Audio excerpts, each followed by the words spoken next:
Hi friends, welcome to my channel. నేను చిన్ని Lakshmi.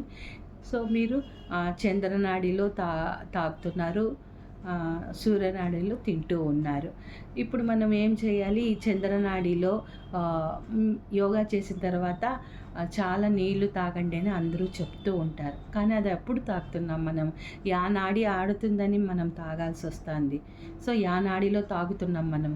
So మనం అది చెక్ చేసుకొని చంద్రనాడి ఆడుతూ ఉన్నది అని అంటే అప్పుడు నీళ్ళు తాగాలి. లేదు సూర్యనాడి ఆడుతుంది అని అంటే కొంచెం సేపు ఒక 1/2 అవర్ 45 మినిట్స్ వెయిట్ చేసిన తర్వాత నీళ్ళు తాగాలి. ఫుడ్కి కూడా అంతే, చంద్రనాడి ఆడుతూ ఉంటుంది, ఫుడ్ తీసుకోలేము, సూర్యనాడి ఆడాలి కాబట్టి. సో అప్పుడు ఏం చేయాలి మనము? ఫుడ్ అది టైం చేంజ్ అయ్యేంత వరకు ఒక 1/2 అవర్ అయినాక 45 మినిట్స్ అయిన తర్వాతను మనం ఫుడ్ తీసుకోవాలన్నమాట. ఇప్పుడు సూర్యనాడి ఆడుతుందంటే జ్యూసెస్ కానీ వాటర్ కానీ తాగకూడదు. సూర్యనాడి ఆడుతుందంటే అప్పుడు తినాలి, తాగకూడదు. చంద్రనాడి ఆడుతుందంటే తినకూడదు, తాగాలి. ఇది ఒక్కటి మనం అబ్జర్వ్ చేసుకున్నాము అని అంటే మన లైఫ్లో 90% రోగాలు అనేవి రావు.